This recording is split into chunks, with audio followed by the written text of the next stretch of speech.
ملګرو دې خلکو جرنل موبین دونه ډیر زیات تنګ کو کنه چې هغه اخر کار په جړه باندې شو. نو راځئ وګورئ. بې غیرته ته راځې دلته کنځلې که الله دې تباه او برباد که.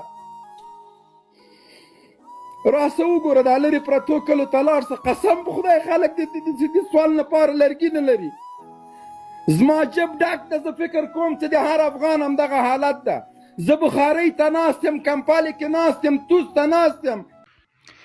نو دغه کم جرنل موبین چې و اخر کار یې ولې وجړل، داسې چل دی که جرنل موبین لا یو راغلی او دا خلک ورته قسمه خبرې کوي. یعنی زیات تر خلک چې دی ورته کنځل لیکي، څوک ورته یو څه څوک ورته بل څه.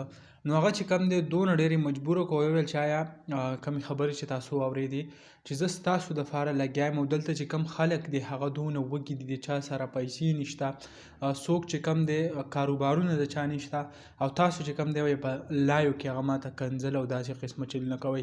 او داسې ښکارېده هم چې جنرال موبین یو پنډ چې کم دی هغه شروع کړی دی او د کم بېوسه خلک چې دي د هغو دپاره د مدد کولو کم پرېکړه چې ده هغه یې کړې ده او لګیا دی خپل کم امداد چې دی هغه به د غریبو خلکو سره کوي. خو زمونږ کم پښتانه چې دي که د لر دي او که د بر دي، نو هغه چې څوک هم د ښېګړې کار کوي نو دا به پرې خاماخه خپل نیګیټیو کم کمنټس چې دی هغه خاماخه کوي. نو داسې نه دي پکار چې څوک هم ښه کار کوي هغې دپاره اپریشیټ کول پکار دي، هغه د هغې کم کار چې دی هغه ستاینه کول پکار دي. نو دغه لنډه شان ویډیو و دغه معلوماتو ما غوښته زه تاسو سره شریک کم.